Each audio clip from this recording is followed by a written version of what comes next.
Hello, this is Brian Rowe with Mythic MTG Tech with a public service announcement.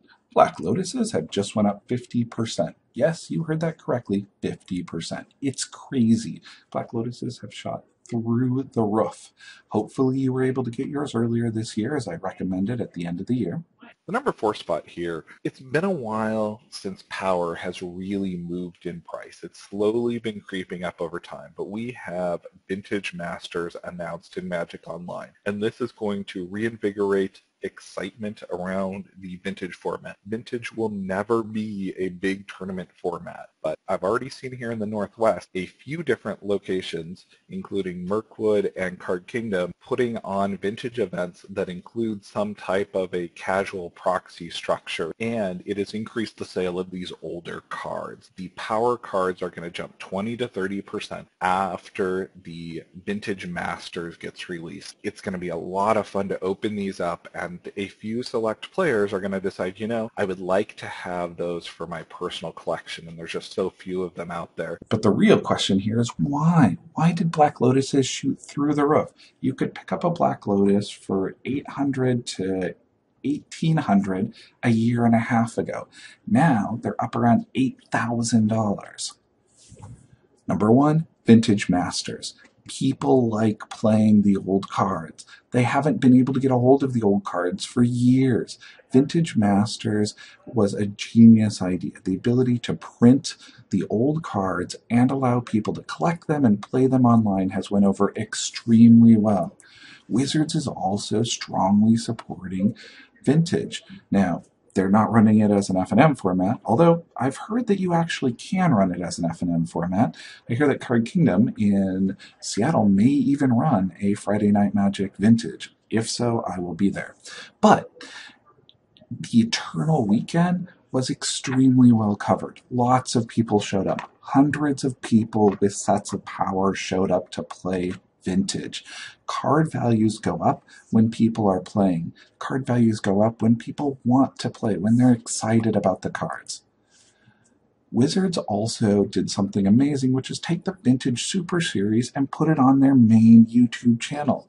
It was basically a bunch of guys getting together saying, hey, we're going to take some of the best players and we're going to play Vintage online through MTGO and do some commentary.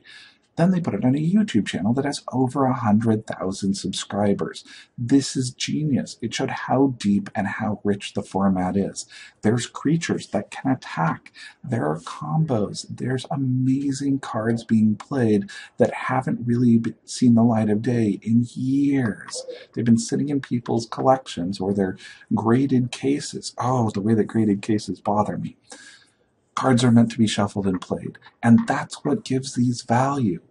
The other big reason is Star City Games. Star City Games has major capital and major buying power. They jumped their buy list price last night. Lengthy Zemet, I believe it is, posted it on Twitter, and I retweeted that within seconds and started to do research for this video. If you want a first crack at information like this, follow me on Twitter at Sartorus, or head over to Patreon. All of these slides were up early on Patreon. This is an incredible buy list price. $5,000. You were looking at $2,500 to $3,000 for a buy list on a Lotus just a week ago. All of the other power has also went up. Not as much as the Lotus, although it is definitely still going up. Black Lotus is the gold standard, and power is back and being played again. There are a few Black Lotuses out there online that weren't bought out instantaneously after this announcement, although they do appear to be on the heavy played side. Card Kingdom had a few last night, and they're all gone as of this morning. There's one left over at Alpha Beta Unlimited at a slightly played. They do high-res scans. It looks incredible. If you're interested in a Lotus, this appears to be the best Lotus that is out there at a reasonable price currently, if reasonable means the same price as a car. So what's next? What does this really mean for the rest of the Vintage environment? If you want to play Vintage or you want to invest, I would definitely look at picking up cards that are currently played. Tabernacle of Pendervale is an amazing card. It sees play in EDH, it sees a little bit of play in Vintage. Mana Drain is incredible. It sees a significant amount of play in Vintage.